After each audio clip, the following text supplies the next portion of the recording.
Sejam muito bem-vindos. Muito bom tê-los todos aqui conosco para essa primeira aula do curso de Cibersegurança, Fundamentos em Cibersegurança da Cisco. Para fazer a abertura, vou passar a palavra para a professora Adriele, nossa diretora de Ensino, Pesquisa e Extensão do campus. É esse o título, né? Obrigado pela presença, Adriele. Pode ficar à vontade. Boa noite, pessoal. Como o professor Davidson já brevemente me apresentou, né? Eu sou a professora Adriele.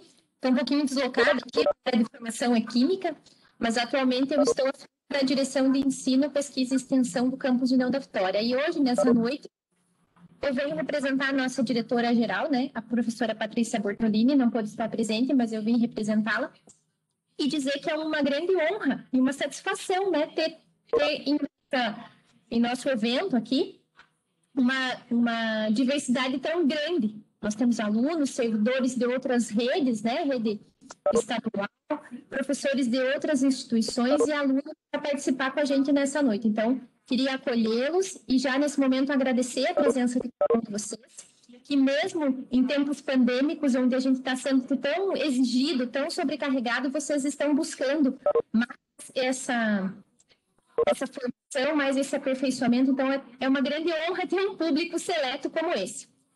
E está participando, né, desse curso, como o professor Davidson falou, em parceria com a Cisco, uma parceria entre o Instituto Federal do Paraná e a Cisco, onde nós tivemos dois professores capacitados, né, o professor Davidson e o professor Alex. Também é uma honra ter esses dois companheiros diários de trabalho. Também temos presente a professora Lorena, a integralidade, né, a íntegra de todos os presentes, mas acredito que ela esteja também aí. Então, queria agradecer vocês, né, por estarem participando, por estarem prestigiando esse evento que, com certeza, vai agregar bastante, né, na formação de vocês.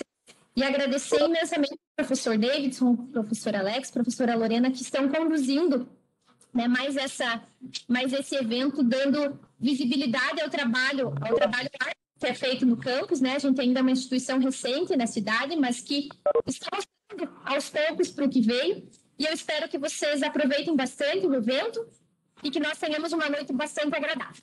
Tá? Muito obrigada pela presença de vocês. E eu continuo à disposição, caso vocês precisem de alguma coisa. Eu me coloco à disposição de vocês. Um grande abraço, pessoal, e um bom evento. Obrigado, Adriele.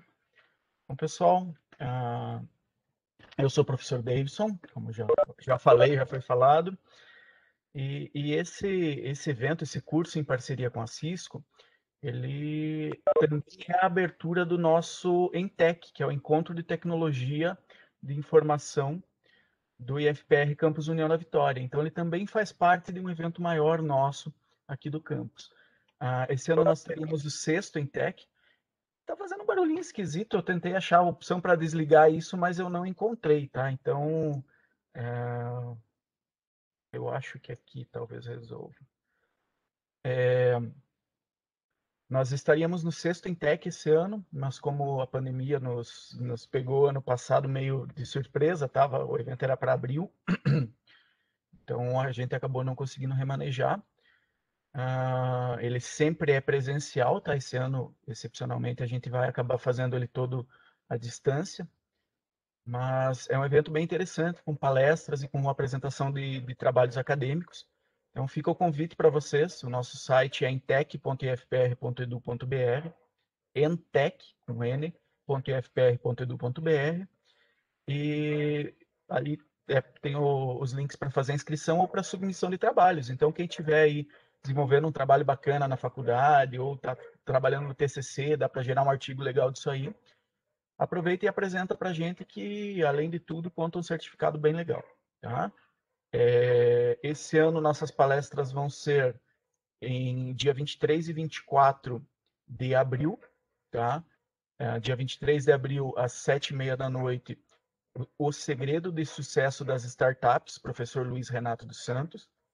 Dia 24 de abril, a gente tem o FliSol, Festival Latino-Americano de Instalação de Software Livre, a partir das 8h30. E às 9h da manhã, Code Beats, uma maneira diferente de ensinar programação, com o professor Douglas Lousa Krug, que é um colega nosso, que agora está fazendo doutorado lá nos Estados Unidos, tem bastante experiência para trazer para a gente. 10h30, palestra Novatos em Software Livre, das barreiras enfrentadas às possíveis soluções, do Luiz Felipe Fronchetti Dias. Nós temos uma amostra de robótica a partir da 1h30, e às 2h a palestra do Flissol, aprenda a instalar GNU Linux e tire dúvidas sobre a instalação de softwares livres, do professor Celso Canteri.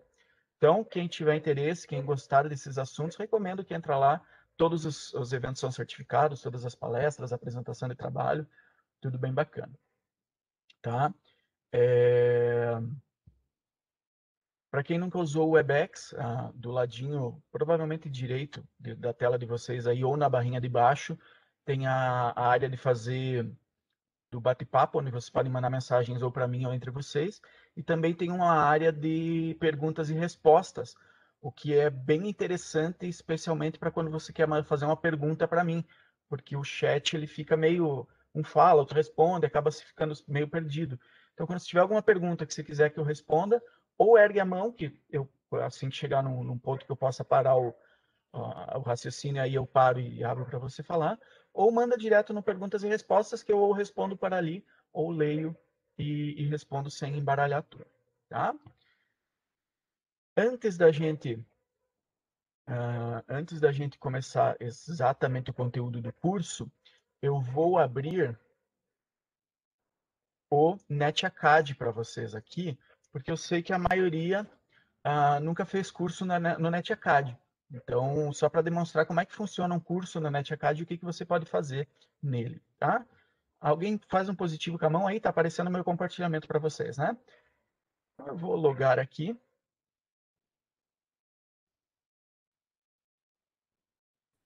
Vamos descobrir a sua senha. 8 bolinhas. Então, olha só. Essa é a tela inicial do curso para vocês, tá? E é aqui que vocês vão ter acesso a todo o conteúdo, todo o material do curso, as avaliações, tudo fica nessa tela, tá? Começa aqui em cima com algumas informações importantes que eu gostaria que todos lessem, que explica como que funciona o curso, onde que eu vou postar as aulas, todas as informações que vocês precisam para ter sucesso nesse curso. Os 2 próximos links, primeira vez nesse curso e recursos do aluno, são materiais obrigatórios da Cisco, que explicam um pouquinho como que funciona algumas coisas dentro do material deles. Então, vocês conseguem ter aí alguma noção do que a Cisco quer que vocês entendam sobre a ferramenta e tudo mais. Recursos do aluno explica que tipo de recursos vocês podem utilizar, que softwares vocês têm direito a baixar e tudo mais. Aqui embaixo é o material gravado que eu já disponibilizei para vocês. Eu vi que muita gente já está assistindo, muito bom saber disso, tá? De acordo com a Cisco, esse curso foi planejado para ser um curso autodidata, ou seja, somente o material de leitura vocês leem e fazem as provas, tá? Eu resolvi fazer algo diferente e fazer todas as aulas para vocês, se não ao vivo, como a gente está fazendo hoje, gravadas para vocês poderem assistir. Eu acho que é bem mais prático, bem mais legal de pegar o conteúdo do que somente o material de leitura. Então, alguns tópicos mais especiais aí eu vou explicando para vocês. Já estamos com as aulas 2, 3, 4 e 5, os módulos 2, 3, 4 e 5 postados aqui. Falta o primeiro, que eu vou gravar, né? Estou gravando agora e depois vou postar. O 6 vai ser ao vivo também na quinta-feira que vem, dia 18, às 7 da noite. Então, sintam-se todos convidados. O 7 e o 8 eu gravo e posto aqui também. Além disso, esse curso tem alguns materiais, algumas atividades práticas, que são feitas através de um software chamado Packet Tracer, da própria Cisco, que é um simulador de rede que muito professor de rede usa, porque ele permite que você simule muita coisa dentro de uma rede. Você pode colocar switches, roteadores, fazer a configuração, access point, simular muita coisa mesmo. Então, eu estou fazendo a resolução de cada uma dessas atividades práticas para ajudar vocês. Estou gravando e postando no YouTube. Os links já estão aqui para as 5 primeiras, tá? Até o módulo 3 já estão as atividades resolvidas aqui. As demais eu vou resolvendo e até o fim de semana vão estar postadas aqui. Então, recomendo que todos assistam, já explico melhor por quê, tá? E aí nós temos os materiais aqui, que são os materiais elaborados pela Cisco para esse curso. Ou seja, você vai clicar aqui e ele vai abrir o material de leitura, onde você tem todos os capítulos com todo o conteúdo que a Cisco, né, elaborou para esse curso. O material é bem interessante e as aulas que eu estou gravando para vocês não substituem esse material, pessoal. Entendo que é importante, às vezes, vir aqui, porque eu não gosto de aulas muito compridas nesse formato gravado ou videoconferência. Então, eu vou tentar limitar as nossas aulas aí a um limite de 1 hora. Então, hoje, talvez passe um pouquinho. Então, talvez tenha algum conteúdinho que eu tenha que resumir. Seria interessante vocês virem pelo menos dar uma passada de olho sobre os tópicos para ver o que vocês já viram e o que não, para saber por quê. Porque esse material aqui, tá? Então, são 8 módulos, de acordo com o planejamento da Cisco, ele cai em 8 provas que são chamadas de testes de capítulo da própria Cisco. Tá? Então, vocês vão ter 8 testes de capítulo. Cada teste de capítulo avalia o conteúdo de um capítulo. Então, teste do capítulo 1, capítulo 1. O que eu recomendo que vocês façam? Inicia o capítulo 1, lê o capítulo 1, vê as atividades práticas ou soluciona você mesmo as atividades práticas, escuta as minhas explicações para você ter todo o conhecimento sobre esse assunto e aí faz a prova, tá? Fez as 8 provas, ele vai liberar o exame final, que é um exame que envolve um pouco de conteúdo de todos. Essas provas, pessoal, elas não são extremamente complicadas. Para quem já fez algum curso estilo CCNA da Cisco, preparatório do CCNA, elas são muito mais tranquilas, tá? Desde complexidade das questões, quantidade de questões, tempo envolvido, é bem mais tranquilo. Algumas têm 12, 15, 18 questões, então você faz em 20 minutos, meia hora, 40 minutos aí se você tiver estudado antes, tá? Lembrando que quem passar em todos os testes, para passar nesses testes você precisa tirar nota 70, tá? 70% da prova, e você tem direito de refazer elas até 3 vezes. Então faz uma vez, se não passar você pode fazer mais 2, até mais 2, tá? Quem passar em todas elas de primeira, tirou 70 de primeira, ganha o direito de utilizar uma badgezinha, que é quase que um troféuzinho que a Cisco dá, que fica no teu perfil do NetAcad, e além disso você pode colocar, linkar esse perfil do NetAcad com o LinkedIn, e você consegue colocar no LinkedIn esse curso. Esse iconezinho, ele fica quase como um troféu ali no LinkedIn. Então é bem bacana, eu recomendo que todos prestem bastante atenção e tentem resolver elas, porque além do certificado ainda tem esse iconezinho, esse troféuzinho, que chama bastante atenção aí em caso de seletivas e mercado de trabalho, pode ser um diferencial bem bacana, tá? Então esse é o material que vocês vão ter.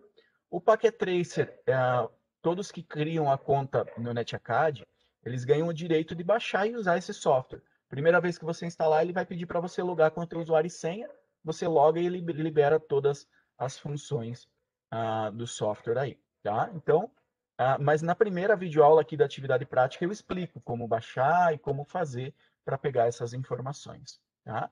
Então, esse é o conteúdo do nosso curso, esse é o currículo, a Cisco chama isso de currículo, esse é o currículo do nosso curso, o material, as provas, e aí, depois, no final, vocês ganham um certificado, ele vai aparecer aqui embaixo, só tem um feedback, um questionáriozinho para você responder para ele poder liberar o certificado para você. Qualidade do curso, o que vocês acharam do instrutor, o que vocês acharam do material, o que vocês acharam das atividades práticas. Então, sejam bem sinceros aí, tá? Se quiserem me dar retorno também, dando like ou dislike no YouTube quando assistirem as videoaulas ou as atividades práticas, pode ser bem legal também, até para mim entender o que eu estou fazendo certo, o que eu estou fazendo errado, o que combina mais aí, ok? Então, essa aqui é a principal ferramenta que vocês vão ter para participar do curso, para resolver as atividades, para estudar, para gerar o certificado para tudo. Então, aprendam a utilizar ela, ela vai ser bem bacana com isso para vocês. Aqui no menu recursos, vocês vão ter uma aba cheia de recursos a mais, outros cursos que vocês podem fazer. A partir do momento que vocês entram numa academia da NetAcad, da Cisco, vocês ganham algumas coisas que podem te ajudar aí no desenvolvimento profissional de vocês. Ok? Então, esta é a nossa preparação, né? Agora vamos começar com o conteúdo propriamente dito. Deixa eu apresentar aqui.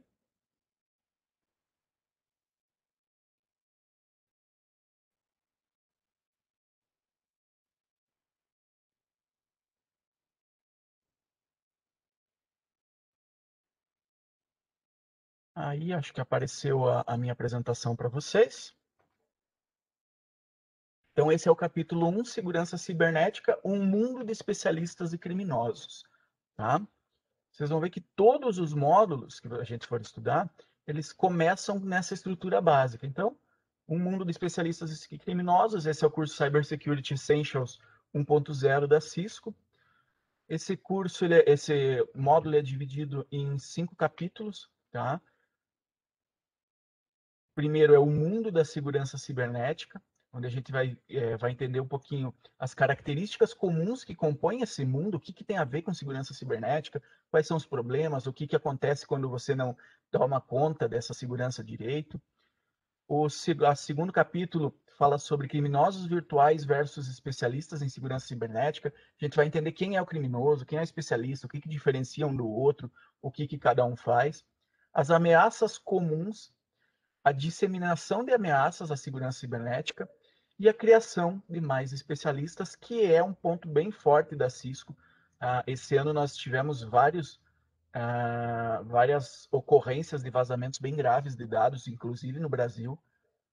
Ontem eu recebi uma notícia de vazamento de 2,1 bilhões de senhas descriptografadas, então é algo bem complicado.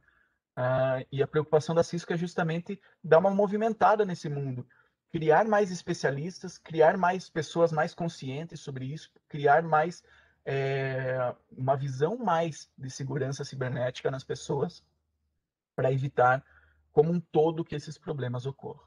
Tá?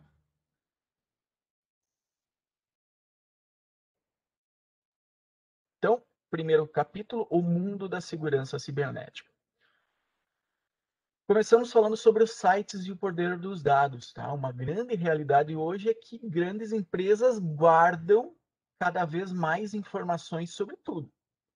Quando você vai comprar alguma coisa num site, aí, fazer uma compra, né, pela internet, há 5, 10 anos atrás, a empresa guardava algumas informações básicas, né, sobre o cliente, o que está comprando e tal. Pô, pronto, eram as informações básicas. Hoje, você não precisa nem comprar nada para o site já guardarem as coisas que você faz no site deles. Ele te identifica através do identificador único e vai lá, olha, o Davidson está navegando através, na seção de tênis masculinos. Opa, talvez ele queira comprar tênis. Agora ele está vendo roupa sei lá, de academia. Talvez ele queira comprar roupa de academia. Então, os sites já vão coletando essas informações mesmo antes de você fazer uma compra. E depois que você for comprar, pior ainda, eles coletam todas as informações que eles acharem importantes ou relevantes, tá? E essas empresas têm a responsabilidade de proteger essas informações do uso indevido. Vazamento, acesso não autorizado, é a responsabilidade da empresa manter essa proteção. E o aumento desses dados criou grandes oportunidades para especialistas em segurança cibernética. É um mercado de trabalho que está em grande expansão. Empresas cada vez menores estão precisando desse tipo de profissional para garantir que suas informações estejam bem guardadas e estejam seguras onde elas estiverem. Tá? Então, isso é bem importante a gente entender, que esse curso vem alinhado com um momento muito importante do mercado de trabalho de cibersegurança. Há alguns anos atrás, o profissional de cibersegurança era o técnico de redes, que fazia o controle do firewall da empresa, bloqueava os acessos e tal. E hoje não. Hoje a gente tem uma visão muito mais ampla. Desde fazer o treinamento no usuário para que ele não caia em mensagens falsas de e-mail, até fazer gerência de perfis de segurança, de firewall da empresa, de acesso a banco de dados e muito mais. Tá? Então, isso é bem importante que a gente entenda. E essas empresas de grande e pequeno porte têm reconhecido o poder do Big Data e da análise de dados. O pessoal não coleta mais só quem é você e o que você está comprando. Eles coletam tudo que tem a ver. Que dias você compra, que dias do mês, que dias da semana, se tem feriado perto ou não, tentam fazer um perfil teu para entender quando que seria melhor te mandar um e-mail de propaganda. São muitas informações. E a isso a gente dá o nome de Big Data, ou seja, grandes dados, grandes coletâneas de informações. Empresas como a Google, LinkedIn e Amazon oferecem serviços e oportunidades importantes para os seus clientes. Se não forem tomadas as precauções para proteger esses dados, confidenciais de criminosos ou de outras pessoas que tenham a intenção de causar danos, o aumento da análise e da coleta de dados apresenta riscos. Coleto muito mais, a chance de vazar é muito maior. A chance de se vazar, dar um problema maior, é muito maior. E assim por diante. Tá? Então, hoje em dia, esses especialistas digitais têm tecnologia para acompanhar essas tendências do clima em geral, não só do clima tempo, né? Em todo o mundo, monitorar os oceanos, rastrear o movimento e o comportamento das pessoas, animais, objetos em tempo real. Nós temos aí análise de imagens, sabe? Toda uma grande quantidade de ferramentas que nos permitem traçar esse tipo de perfil das pessoas.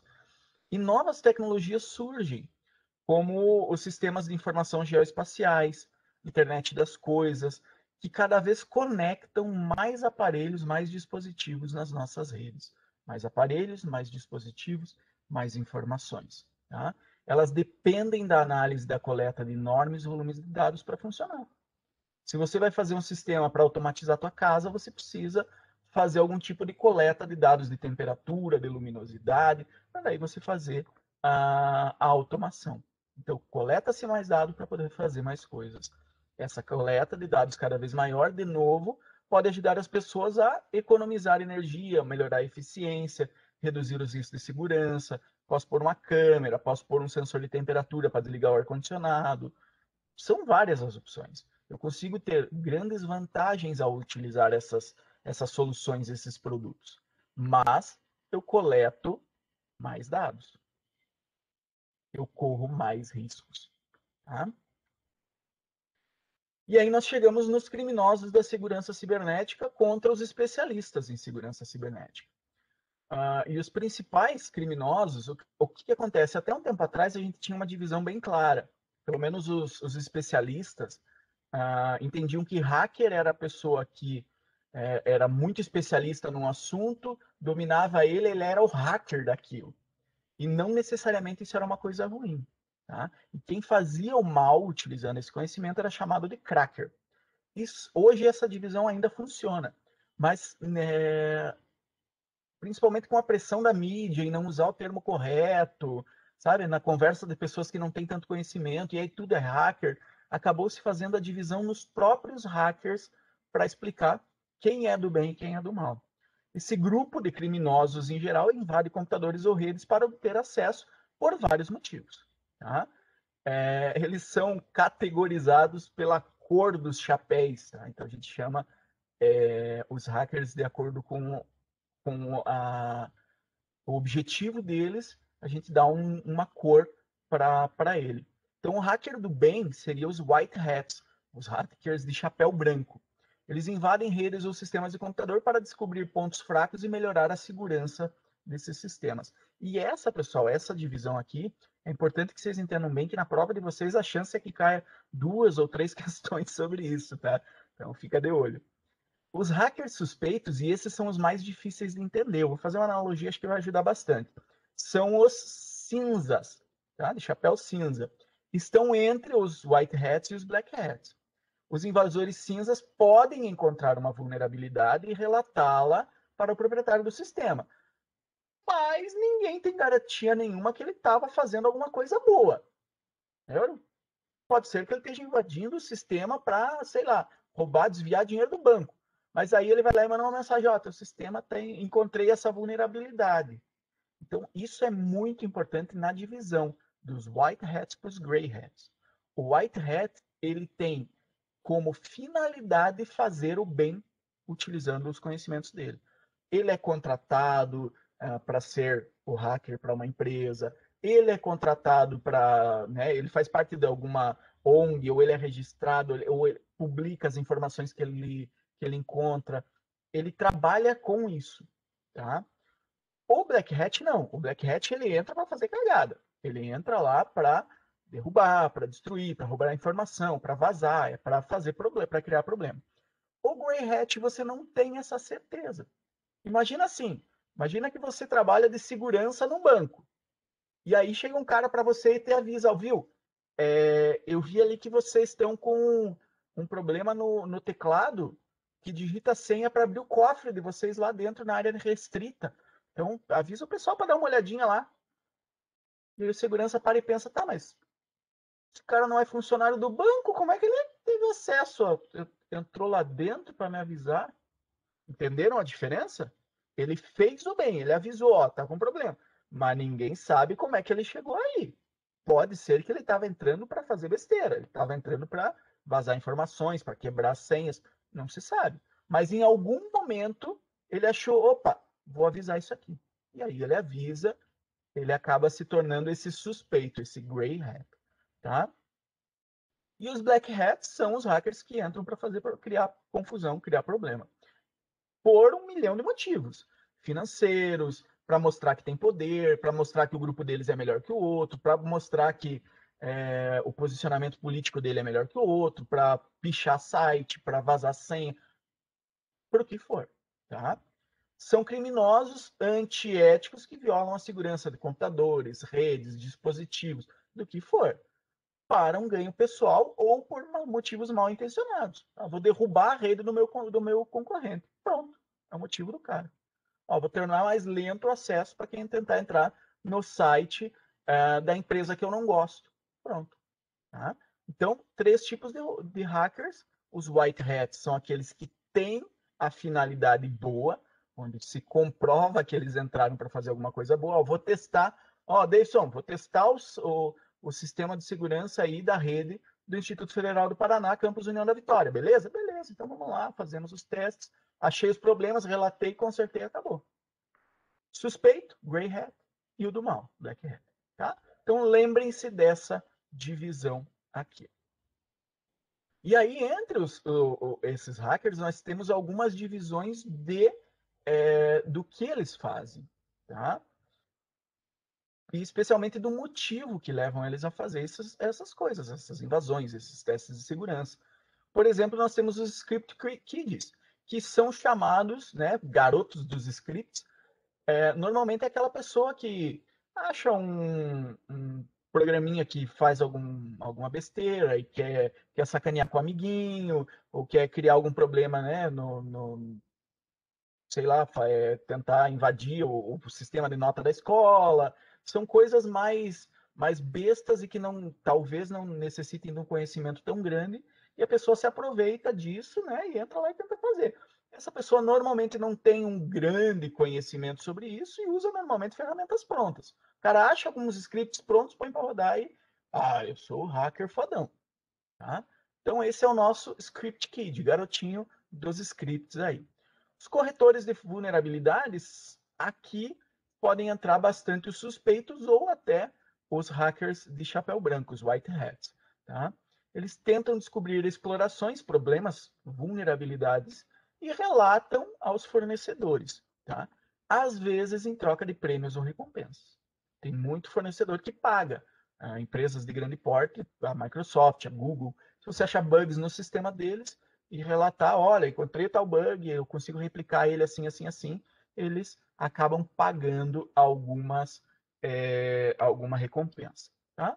E os hacktivistas, que são hackers que se unem por protestos, de acordo com alguma causa que eles se identifiquem. Ideias políticas, ideias sociais, eles protestam publicamente contra alguma organização, governo, publica artigo, vaza informação confidencial, realizam ataques de DDoS para derrubar sites, por exemplo, do governo. Então, isso a gente viu bastante. No Brasil, a gente teve vários casos, por exemplo, de vazamento de informação, de vídeos publicados, de ataques para derrubar site. A gente tem vários exemplos, procurando aí em sites de notícias no passado próximo, vocês têm vários exemplos disso. Os criminosos virtuais, aí são os Black Hats, são independentes e trabalham de acordo com alguma, né, com alguma organização ou com alguma finalidade específica deles. Podem ser organizações, podem ser empresas que façam esse tipo de coisa, e trabalham para tentar normalmente conseguir vantagens financeiras. Tá? Cada ano, os criminosos virtuais são responsáveis por roubar bilhões de dólares de consumidores e empresas.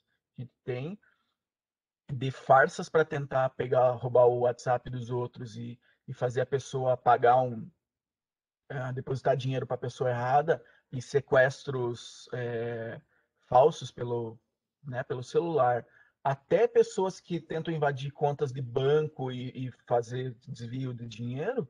A gente tem uma ampla gama de possibilidades diferentes para os criminosos virtuais. Tá? E aí nós temos hackers patrocinados pelo Estado, que também são uma categoria que vem crescendo bastante. Dependendo do ponto de vista, eles podem ser hackers do bem, white hats ou black hats. Tá? É um hacker contratado pelo governo dos Estados Unidos. Beleza, para os Estados Unidos ele é um white hat, é um hacker do bem. Para a Rússia, para a China, para quem os Estados Unidos está mandando investigar, daí ele não é do bem, não. Aí ele é um black hat. Tá? Então depende muito do ponto de vista.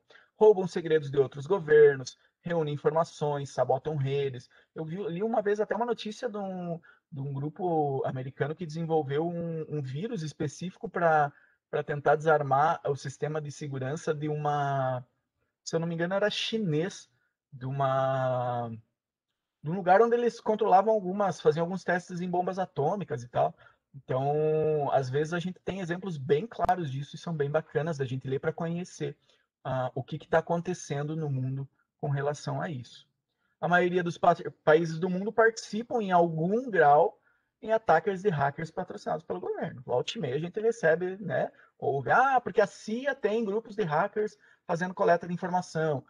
Porque a agência de inteligência russa tem grupos de hackers. E isso ocorre no mundo inteiro. Hoje é uma realidade bem grande. Tá? Inclusive para fazer contramedidas contra ataques de outros países. Tá? A gente teve notícia na eleição passada, né, que o Trump ganhou, se eu não me engano, que a Rússia liberou muita notícia falsa da Rússia para os Estados Unidos, via robôs do WhatsApp e mídias sociais, para tentar causar problemas na eleição americana. Um exemplo grande disso. Tá?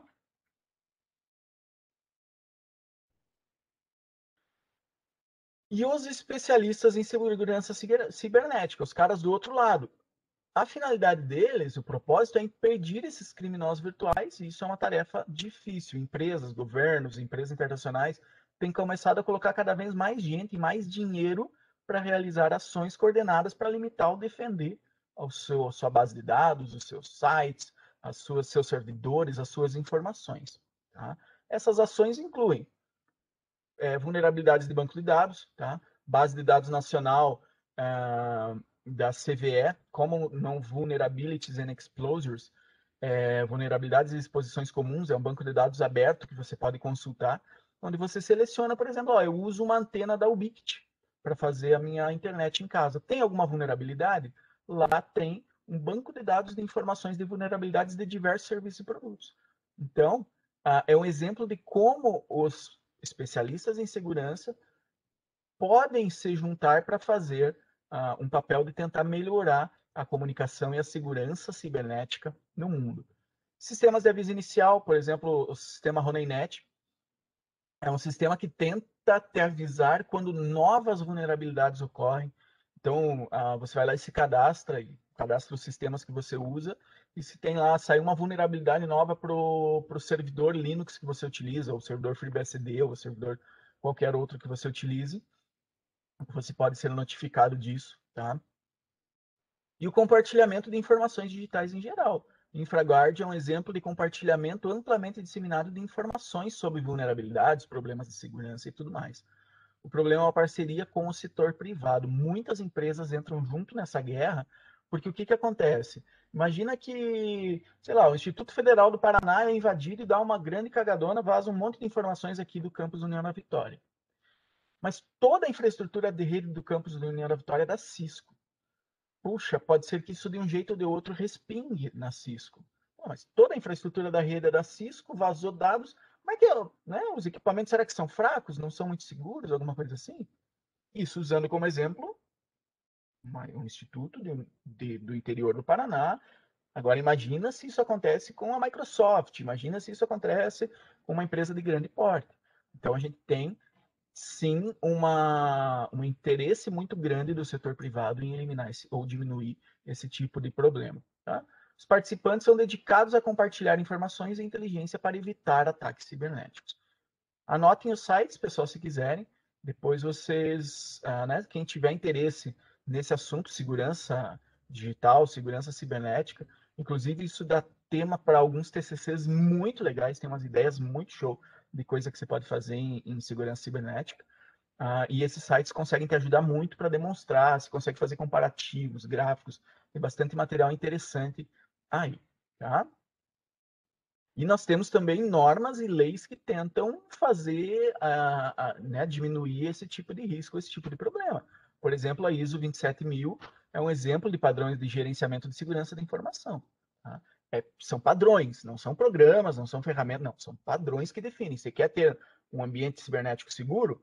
Então você segue esse padrão. Tá? Isso aqui a gente vai ver com mais detalhe em outro módulo, então não vou explicar muito, depois quando vocês chegarem lá vocês dão uma olhadinha. Mas a ideia é fornecer uma estrutura que te ajude a ter um local mais seguro. Tá?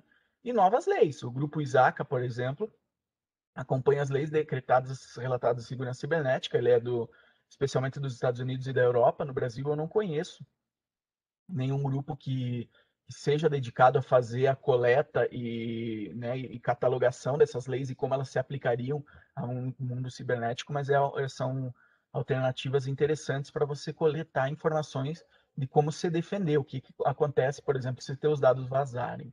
Tá? A ideia de ferramentas para impedir o crime digital seria mais ou menos isso. Há uma vulnerabilidade. Eu tenho um sistema de aviso inicial que corre o risco de me avisar antes de alguém conseguir explorar a vulnerabilidade. A vulnerabilidade é um buraco no muro. Está ali.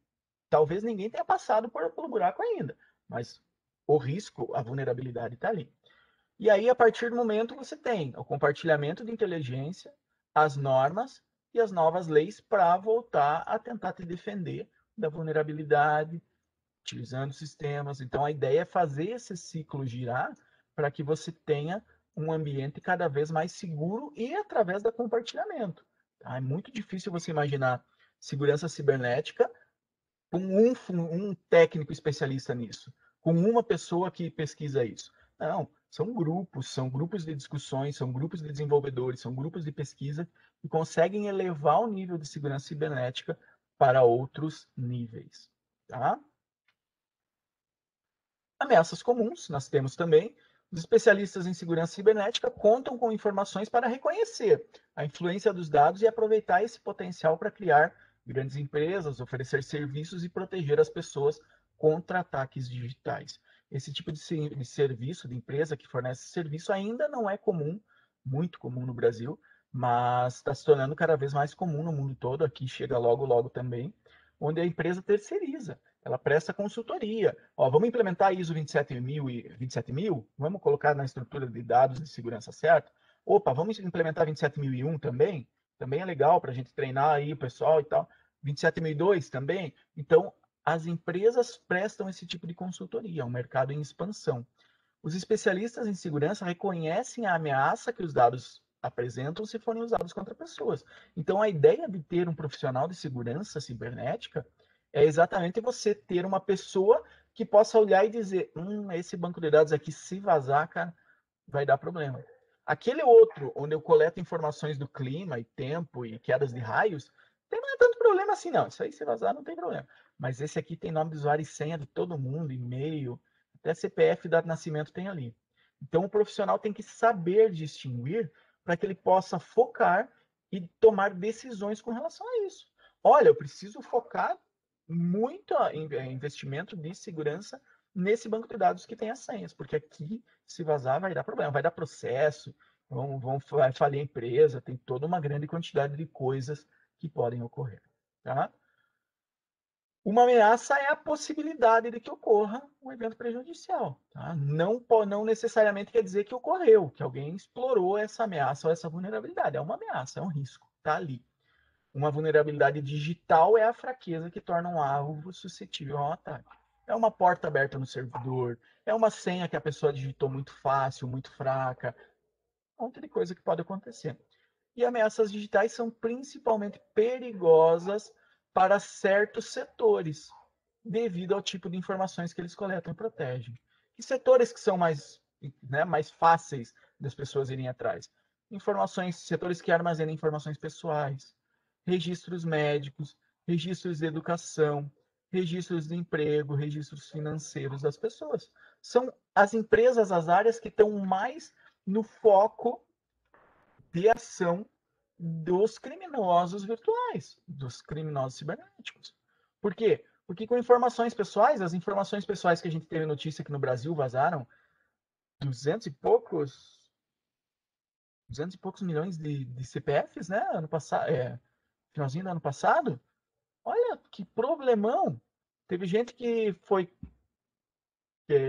pediram cartão de crédito no nome da pessoa, que fizeram crediário em loja. Cara, é um tremendo problema se vazar somente as informações pessoais. Nome, CPF, dado de nascimento, RG, meu amigo, já é o suficiente para dar um problema extremamente grande. Tá? Registros médicos de várias formas podem ser utilizados. Registros de educação de várias formas podem ser utilizados. Registros de emprego, inclusive para fazer sequenciamento. Não, dessa minha lista aqui, essas pessoas aqui têm um nível de vida mais elevado. Eles são pessoas mais, talvez, melhores de eu tentar fazer um ataque de um sequestro falso pelo telefone. Porque eu posso pedir mais dinheiro. Pronto, é o suficiente. Ou com informações de educação, eu consigo, né, colocar mais informações nesse sequestro. Fui na escola X e peguei teu filho lá, ele está aqui comigo, é um sequestro, hein? Pô, já coloca mais uma informação ali, já consegue convencer mais. Então, esses dados são dados especialmente problemáticos, especialmente visados por por esse tipo de criminoso para tentar conseguir vantagens para ele ou para empresas ou para outros aí em geral. E esses dados incluem dados em seus dispositivos computacionais, então os dados que estão no meu computador, os dados médicos. No Brasil a gente não tem sistemas unificados de controle médico, mas nos Estados Unidos, se você ir num hospital num canto dos Estados Unidos num dia e no outro canto dos Estados Unidos dali uma semana pedindo, né, reclamando alguma coisa, a pessoa desse segundo atendimento pode pegar todo o seu histórico médico, ver o que aconteceu, que remédio você está tomando, o que aquele médico te receitou. Então ele consegue tomar decisões de uma forma muito melhor. Informações de emprego, informações online em geral. Mídia social tem muita informação e a gente coloca de bobo, a gente coloca informações de graça. A sua identidade pode ser roubada, dados de educação, dados financeiros, tudo isso aqui tem um potencial bem grande para te gerar problemas em geral. Tá? E as arenas de ameaça em geral, onde isso ocorre? Serviços de rede como DNS, HTTP, bancos de dados online são alvos principais de criminosos virtuais. São serviços que, se mal configurados, desatualizados, sem a gerência de segurança correta, eles podem se tornar brechas para que as pessoas consigam acesso ao teu servidor e consigam tirar alguma informação dali. Tá? Os criminosos usam ferramentas de sniffing, coleta de informações, escuta de informações na rede com fio, rede sem fio, para capturar strings de dados numa rede e tentar tirar informações disso. Sniffers de pacote funcionam monitorando e registrando todas as informações que passam por uma rede. Os criminosos também podem usar dispositivos não autorizados como ponto de acesso Wi-Fi inseguros. Sei lá, vou na padaria ali, conecto na rede sem fio e resolvo usar o site do banco, ou o aplicativo do banco para fazer uma consulta. Por mais seguro que o aplicativo do banco seja, usa criptografias, SSH e tudo para fazer as comunicações, os meus dados vão ser capturados. Talvez eles vão ser capturados embaralhados, mas com tempo suficiente, essa pessoa talvez consiga quebrar essas informações. falsificação de pacotes, injeção de pacotes nas redes, né? Interfere na comunicação de uma rede estabelecida, tentando abusar de vulnerabilidades que façam as coisas quebrarem ali dentro e ter a possibilidade de explorar esse tipo de coisa.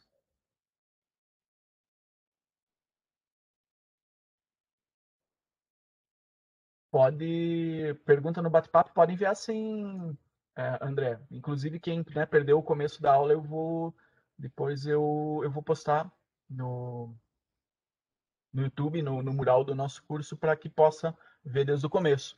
Mas e se for o link de se inscrever para o curso, dá também.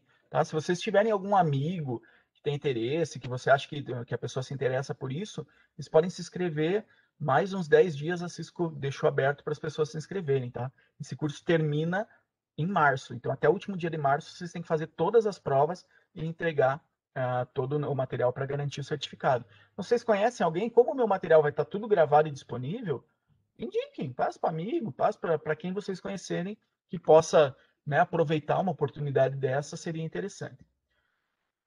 Falsificação de pacotes, tá? Inserir pacotes falsos ou usando brechas de segurança em geral para parecer como se fossem parte de uma comunicação real na rede. Tá? Até aqui, pessoal, antes de eu. Já estamos no fim, na verdade, mas até aqui, alguém tem alguma pergunta? Ficou algum ponto em aberto? Alguma coisa que passei rápido demais? Como eu falei, eu não queria que a aula passasse muito de 1 hora hoje. A gente teve aquela introdução. Então, se alguém tiver alguma pergunta, manda no bate-papo ou manda no perguntas e respostas ali, e eu já respondo. Senão, a gente segue o baile, continua a aula aí para abranger todo o nosso conteúdo.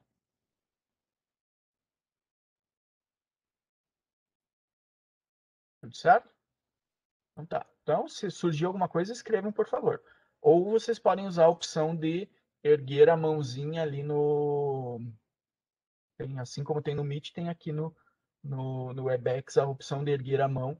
E aí, né, assim que eu ver, eu abro a palavra para vocês. Em um nível pessoal, todos precisam proteger sua identidade, seus dados, seus dispositivos computacionais. Todos. Porque imagina assim, se alguém clonar, ou se alguém conseguir invadir, ou se alguém conseguir, né, tomar posse do teu Facebook,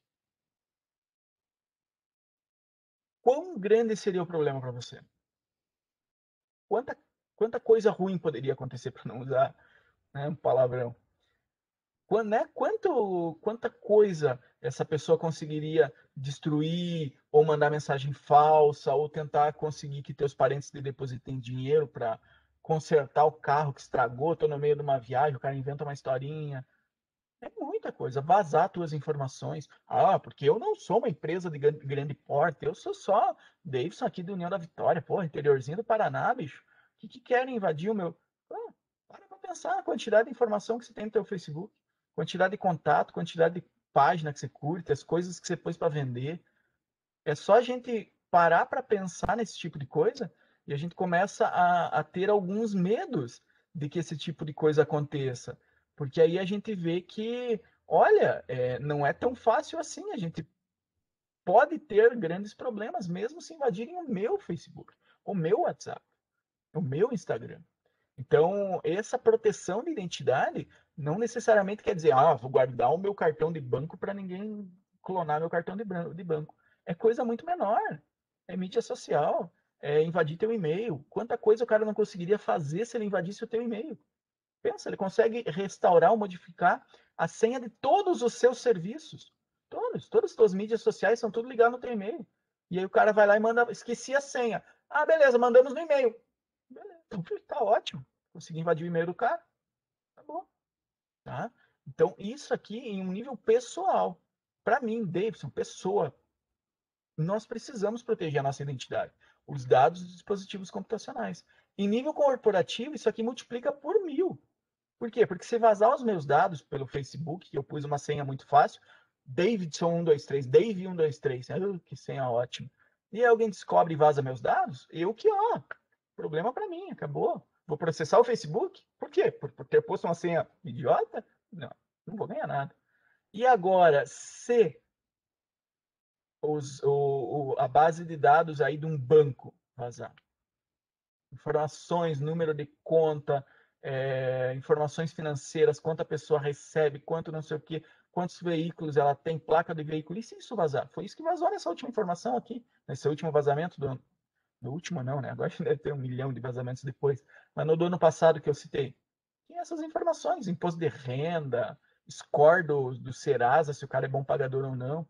E se isso vazar? Para o Serasa, o que é isso? Não, mas o Serasa, pois é. Quantos processos, se foi o Serasa que vazou essas informações? Não sei. Tem gente que especula que sim, tem gente que especula que não. Quantos processos o Serasa poderia receber das pessoas que tiveram problemas com esses dados vazados? Então, isso é extremamente perigoso. Isso, com certeza, um vazamento de grande porte consegue falir uma empresa gigante em pouco tempo. Pouco tempo. Pela quantidade de processos e acertos que vão ter que ser feitos. Tá? Em nível de Estado, infelizmente, a gente tem uma péssima política de segurança em órgãos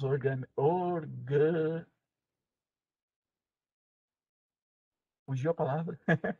Em órgãos do governo do Brasil, a gente tem péssimas políticas de segurança, a gente vê vazamentos e páginas invadidas, que sofrem de face, né, que são, a pessoa vai lá e picha a página, escreve um monte de besteira por cima. A gente vê muitos exemplos disso. E pensa para o governo guardar esse tipo de informação, que segurança nós, pessoas, vamos ter de que nossos dados estarão seguros, se o exemplo que deveria vir do governo não está vindo. Nos Estados Unidos, e vocês vão ver que esse curso cita várias coisas dos Estados Unidos, agências, decisões. A gente vai ter um módulo que até vai ser um pouco chatinho, porque fala de leis, e ele foi traduzido para o português, né, para o brasileiro, mas as leis não foram convertidas para... Não foi feito um estudo das leis do Brasil. A gente vai estudar as leis dos Estados Unidos. Esse é um módulo que, assim, para mim ficou um pouco pesadinho. Mas vocês vão ver que tudo passa. Então, a NSA, Agência de Segurança Nacional Americana, é responsável por atividades de coleta, inteligência e de vigilância nos dados nos Estados Unidos. Lá eles têm um departamento responsável por centralizar as tomadas de decisão, por armazenar as informações das pessoas. E aí, quando os estados ou os municípios precisam das informações, eles vão lá e coletam apenas as informações que lhes são pertinentes, não tendo acesso a todo essa gama de informações. As iniciativas para proteger o estilo de vida das pessoas entram em conflito com o seu direito à privacidade. Isso a gente vê com grande recorrência. Ah, mas o Facebook vazou informações. Beleza, paramos de usar o Facebook. Não, né? Ah, mas o WhatsApp mudou a política de privacidade deles e por isso nós vamos migrar tudo pro Telegram. Vamos tudo pro Telegram. Puta, mas no Telegram não tem meus amigos, grupo, não tem nada, como é que eu vou migrar? Então, para defender o nosso estilo de vida, às vezes a gente passa por cima do nosso direito à privacidade. Ah, o WhatsApp tá bom, tá bom. Você quer publicar alguma informação minha ou usar isso para propaganda e tal? Vai, eu continuo aqui para conversar com os meus amigos e tal. São escolhas que a gente faz e a gente às vezes não tem tanta escolha. Tá? Disseminação e ameaças à segurança cibernética. Os ataques podem se originar dentro de uma organização ou de fora da organização. Pode ser alguém de dentro da organização que entra, né, que vai lá e tenta coletar informações para vender, por exemplo, ou pode ser alguém de fora que vai tentar invadir, pegar informações para passar para frente. Um usuário interno, parceiro de contrato, pode ser uma ameaça de forma acidental ou intencional. Às vezes acontece besteira acidental. O cara põe uma senha fraca, alguém invade, alguém descobre, pega e acabou. Ou pode ser intencional, o cara vaza porque ele quer vender essas informações. Ameaças internas têm o potencial para causar maior dano que as ameaças externas. Normalmente, quando você tem um problema interno, a capacidade disso dar problema é muito maior do que quando a gente leva em consideração ameaças externas. Tá? Então, por isso que é importante a gente ter treinamento de usuário, ter usuário interno sabendo o que é um e-mail falso, sabendo o que é uma conta falsa, sabendo o que são golpes de phishing e tudo mais, para garantir que o cara não vai cair, não vai entregar as informações de bandeja, porque isso tem potencial para danos muito maiores. Tá? Os invasores internos têm conhecimento da rede corporativa. Os externos têm que ir descobrindo as coisas. Algumas coisas eles descobrem, outras não. Algumas eles conseguem se aproveitar e outras não. Também podem ter conhecimento de contramedidas de segurança, políticas e níveis mais altos de privilégio administrativo. Então, precisamos cuidar tanto com o interno quanto com o externo. Já os externos, nós temos desde ameaças de amadores a invasores profissionais do assunto, que querem, às vezes, só ganhar fama. O grupo X invadiu o site da Cisco, maior empresa de segurança no mundo. Puxa vida, esses caras são bons mesmo. Ou então, de pessoas que só vão testandinho para ver se conseguem alguma coisa. Eles podem explorar vulnerabilidades em dispositivos conectados na rede ou podem usar a engenharia social, que são técnicas muito interessantes e que cada vez mais estão sendo utilizadas. Engenharia social. Tô com teu filho aqui, me paga. Pai, socorro, me sequestraram. Acabou. Sequestro falso, engenharia social. Não precisa nem usar um computador para fazer um ataque desse. Ataques externos exploram fraquezas ou vulnerabilidades para obter acesso a recursos externos. Tá? E nós temos hoje, especialmente hoje, vulnerabilidades em dispositivos móveis. Antigamente os caras usavam o computador da empresa e acabou. Hoje, cada um está com 2 celulares no bolso, às vezes leva um notebook para a empresa, para tudo mais. E tudo liga na rede da empresa. Então, esses aparelhos acabam se tornando portas de entrada que podem levar a problemas dentro da tua empresa. Se esse aparelho tem um vírus ou tem alguma coisa que seja capaz de se disseminar por vulnerabilidades de rede para infectar computadores, por exemplo, ele pode levar a dar problema na tua rede como um todo. Mais e mais pessoas usam esse tipo de dispositivo. O BYOD, BYOD, traga o seu próprio dispositivo, Bring Your Own Device, é uma tendência cada vez mais forte. Tem gente que vai trabalhar e usa o computador ou o notebook próprio. Tá bom. Entra em acordo com a empresa, fechou. E isso traz problemas de segurança e de vulnerabilidades extra para a empresa. A incapacidade de gerenciar e atualizar tudo isso de maneira centralizada é uma ameaça cada vez maior. Tá? Cada vez maior. Surgimento da internet das coisas, cada vez mais aparelhos estão ligados na rede. É só ver na casa de vocês. Há 5 anos atrás, 10 anos atrás, tinha computador, mal e mal notebook. Hoje tem 3, 4 celulares conectados, televisão, videogame, aparelho de som, às vezes, um ou outro Chromecast. Puxa, aparelho de monitoria, tudo pode estar conectado. Geladeira, tem micro-ondas que conecta em rede, tem carro que tem acesso à rede sem fio. É muita coisa. A internet das coisas é um conjunto de tecnologia fenomenal, mas abre portas e afeta a quantidade e também a qualidade dos dados que são coletados. E com mais dados, mais risco, mais vantagem esse criminoso pode ver de tentar invadir tua casa. Com o surgimento do Internet das Coisas, lembrem disso, Internet das Coisas, Internet of Things. Há muito mais dados que precisam ser gerenciados e protegidos. E normalmente a nossa casa é uma bagunça. Um roteadorzinho no canto com o que centraliza todas essas informações, com 90% das informações, das configurações padrão de fábrica. E eu me acho seguro. Ou muito seguro. Todas essas conexões, além da maior capacidade de armazenamento e serviços de armazenamento oferecido em nuvens e virtualização, geraram um crescimento muito grande de dados. É muita coisa, é muita informação para gerenciar. E o impacto do Big Data. As empresas estão coletando muitas informações. Muitas. São milhares de terabytes de informações todo dia coletados sobre todos os usuários que passam por cada site. E com isso, riscos cada vez maiores. Né? Tem exemplos de grandes ataques corporativos de hackers em jornais, a gente consegue achar com facilidade. Façam esse exercício, pensem nisso. Procurem, entra no G1, qualquer site que vocês gostem de notícia e dê uma procurada desse tipo de informação para você ver a quantidade de coisas que ocorrem. E aí vocês vão entender por que a Cisco está investindo na formação dessas pessoas. Tá? Armas avançadas, aí a gente tem complexidades maiores nas nossas ameaças, tá? A APT é um tipo de invasão de computador contínua que passa despercebida. O cara invade, implanta um backdoor para deixar uma portinha dos fundos aberta para que ele possa voltar outros dias para verificar mais coisas. Ele passa várias semanas verificando as suas informações para quando decidir estragar tudo, ele tem a maior quantidade de informações do possível. Ocorre. Foi isso que ocorreu, até onde a gente sabe, no Supremo Tribunal Federal, se eu não me engano, não foi? Que onde teve aquele... Ficou fora do ar porque derrubaram uma grande quantidade de máquinas virtuais deles. Os caras entraram, instalaram o backdoor e ficaram analisando a estrutura. Quando os caras já tinham o conhecimento necessário, dali sabe Deus quanto tempo eles derrubaram tudo. Ataques de algoritmo, onde tem algoritmos que fazem o ataque. O algoritmo fica testando milhares de portas por minuto, por segundo. Você não precisa mais você ir procurar essas portas abertas, essas vulnerabilidades. Programas fazem isso para a gente. Seleção inteligente de vítimas. Bancos de dados vazados com um monte de informações. O cara roda um algoritmo ali, quer encontrar as pessoas com salário maior e com menor escolaridade. Pimba, acabou. Seleção inteligente de vítima. O cara não vai ficar tentando pessoa que ganha pouquinho, que tem menos chance. Pro criminoso não interessa tanto.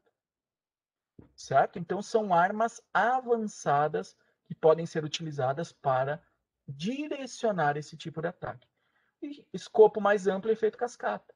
Então, esse gerenciamento de coisas centralizadas nos traz um escopo maior para as coisas. A gente tem dados sobre cada vez mais informações. Antes era só o nome e o código, depois nome e código é receber CPF, depois colocaram data de nascimento e não sei o quê, depois colocaram onde você estudou, depois colocaram...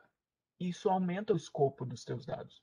E com mais informações, as possibilidades de conseguir algo, criar um problema de grande porte na tua vida ou na vida da tua empresa é cada vez maior. Tá? E aí tem implicações de segurança. Tem muitas coisas que são implícitas quando a gente fala disso. Tá?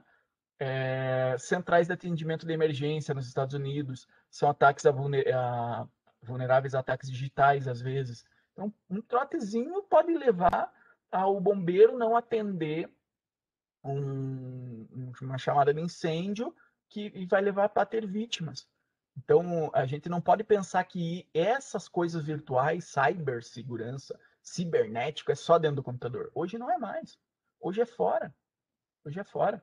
Um ataque TDOS, telefone denial service, 10, 20, 30 pessoas ligando para a mesma empresa e passando trote. Pronto. Não precisa do computador para isso.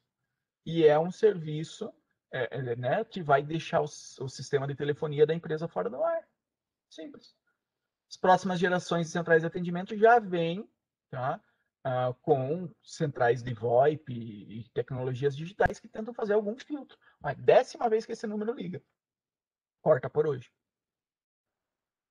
Nós temos um maior reconhecimento das ameaças de segurança cibernética. Cada vez esses problemas estão mais evidenciados e mais pessoas tomam conhecimento disso, o que facilita um pouco a nossa vida enquanto profissionais que podem, sim, se aproveitar disso para fazer um treinamento, explicar algumas informações, criar um material e consolidar a tua empresa, fechar ela para que ela tenha menos possibilidade de ser vítima para esse tipo de coisa. Tá?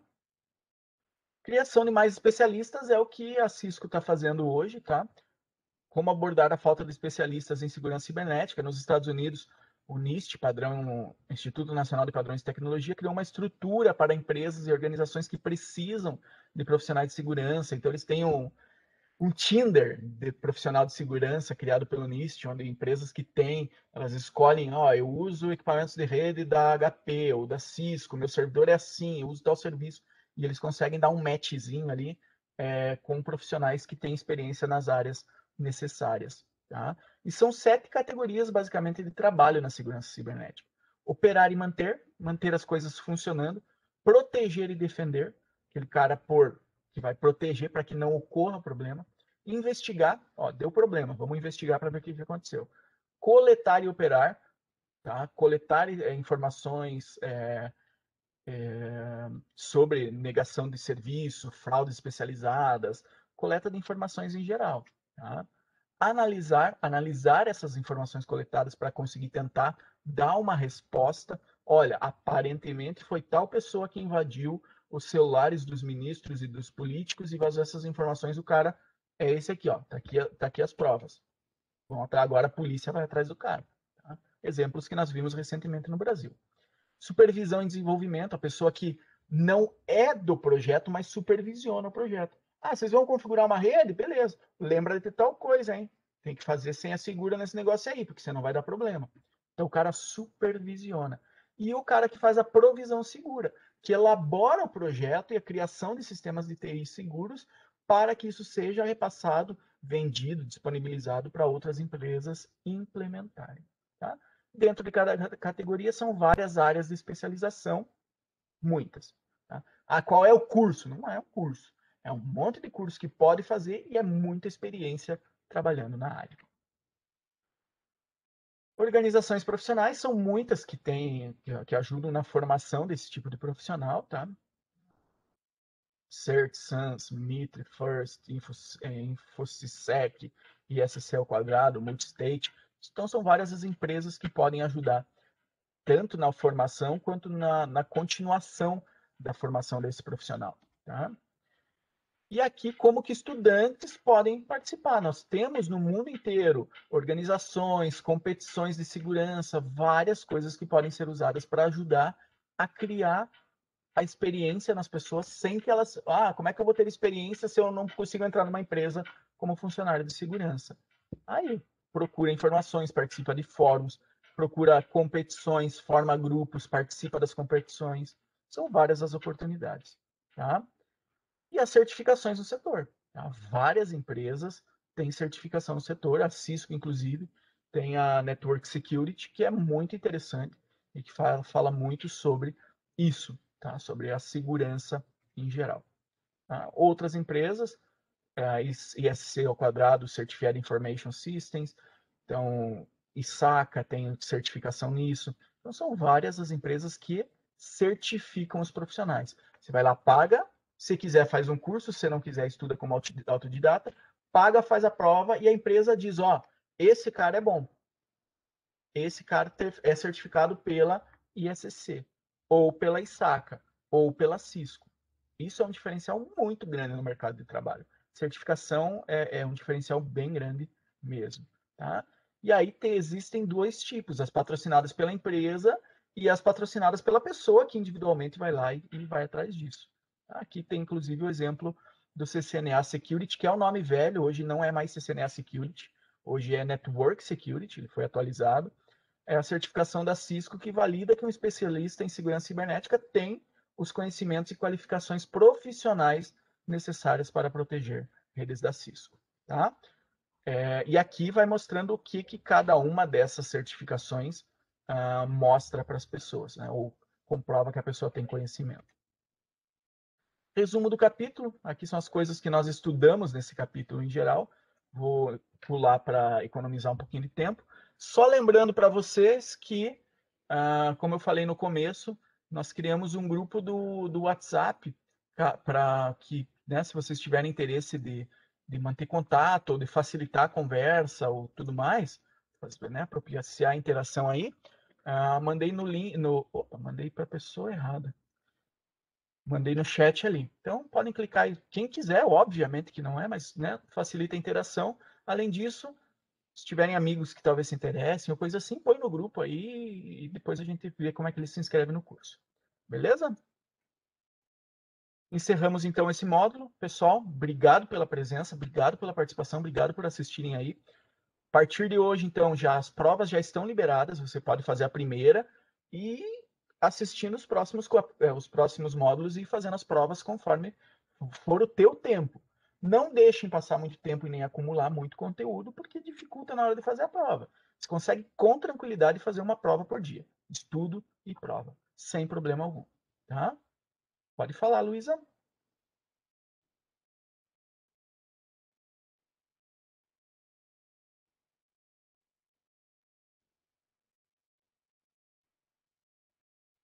Enquanto ela digita, então, lembrando a todos que o central, o núcleo do nosso curso é o NetAcad, tá?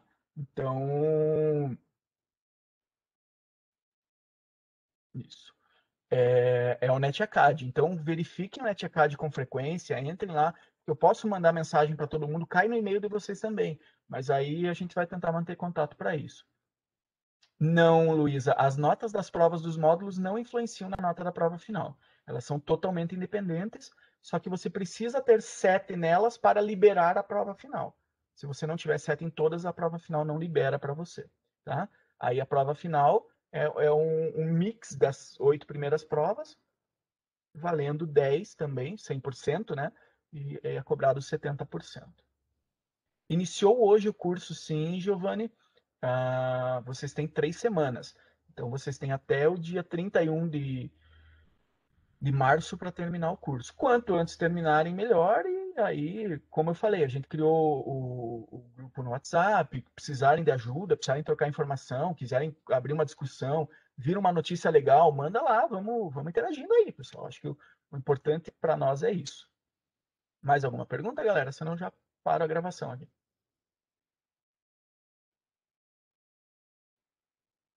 Tudo certo? Então tá, então parei a gravação. 1 hora e 10 de aula. Passou um pouquinho da 1 hora que eu queria. As demais vão ficar em torno de 1 hora, tá? Para quem não tem conhecimento do Packet Tracer, aproveita onde será disponibilizado, Felipe Machado. O link das aulas, Giovanni e Felipe, ele não eu não mando por e-mail, tá? Eu posto no mural do NetAcad. Entra lá no NetAcad, onde vocês fizeram a inscrição, ele manda o link para vocês, vocês entram lá e logam. Eu mostrei no comecinho do curso, tá? Depois eu mando o link da gravação no WhatsApp para vocês verem. Aí você loga lá, vai abrir o curso que você está fazendo, e daí ali tem um muralzinho, quase que um muralzinho de um Instagram da vida, onde você tem uma fotinha e tem algumas informações. E aí ali tem o link de todas as gravações. O Packet Tracer é uma ferramenta que eu acho extremamente muito legal. Então, quem tiver né, gosta de redes, quer fazer, quer estudar, aprenda a usar o Packet Tracer de maneira bem aprofundada, que você consegue fazer muita coisa, muita simulação, você consegue aproveitar bastante ele. Tá? Parei a gravação. Se alguém tiver alguma pergunta, pessoal, pode fazer.